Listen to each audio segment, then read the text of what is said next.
Ekikwekwete eki kikozirwe aha nyanja ya Kakyeera ahashungire na district y'Isingiro hamwe na Rakayi omu byaro ebirimu nka Karunga, Rushasha, Katetenga, Kisovu, Nyaminengo ebirikushangwa omu gomborora ya Kakyeera hamwe n'egomborora ya Kyarurangira ahi bashangira abantu bahingire ebihingwa byabo ebitari bimwe na bimwe aha nyanja egi ebirimu nk'emboga, enyanya, ebihimba, ebicoori, emiti ya kartusi, omwani hamwe n'ebindi bingi.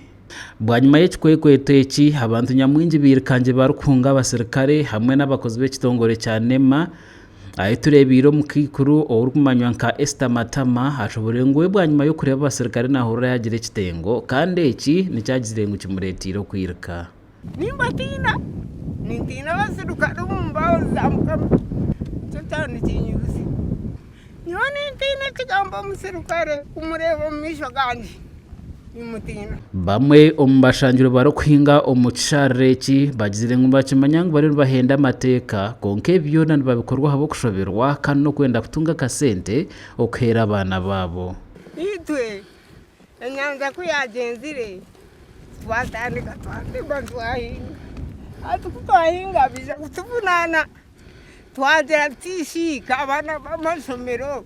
kabatine fizi kandi katwayirizwa twabwina amizi gagenzere tumureka tukiyamuka fizi twashomesa abana bajya ngukari muhinga abanema bakatwitaho batumitinga twatujya gombora Kakyeera batereza obwire bwo kurugamo twahiwe ubwire ko bwashyikire twashobora twagarukayo twabeshengereza mbe muturekire twinga muki kasizoni kamwe. Bamwe omu bataka basimire gavumenti ahabwe ebikwekwete nk'ebi kandi bashaba okongeramu amaani ngu ahabw'okuba abantu abarikuhinga omu bisharara ebi nibo bakureeta n'omushana gwayeyongyera. Tusaba gavumenti etuyambeko abantu bano bave mu nyanja kwegamba tulivo olw'embeera y'omusana oluusi twandifunayo ku nkuba tukati benga shintu twajunywera amizi binga nitwe tukazamu yagenzere nobasa kutemba amizi okahinga iguru okubasa kutemba amizi ngo agahinga iguru mugashone tugumanya ngo butugumanya icyo kustwarayo n'obufunda bwenshi mbwitaka kitujya ngo tutware ngo tuza ngo nikifuba kandi hati noreba n'abanema kenyine twagambaho nabo okurugirira aha Luware n'Kikyonjo orukora n'ekitongore kya NEMA kandi orukora omu district ya Mbarara nagira ngu enyanja egi eya Kakyeera abantu batwire nibagikozesa kubi kandi bo nibaza kureebaho ngu bataho amateeka gandi agaragigarire omu buteeka. The people have encroached on the buffer zone, which is a very big challenge, but we have to bring the different stakeholders on board and make sure that we do the restoration of this area.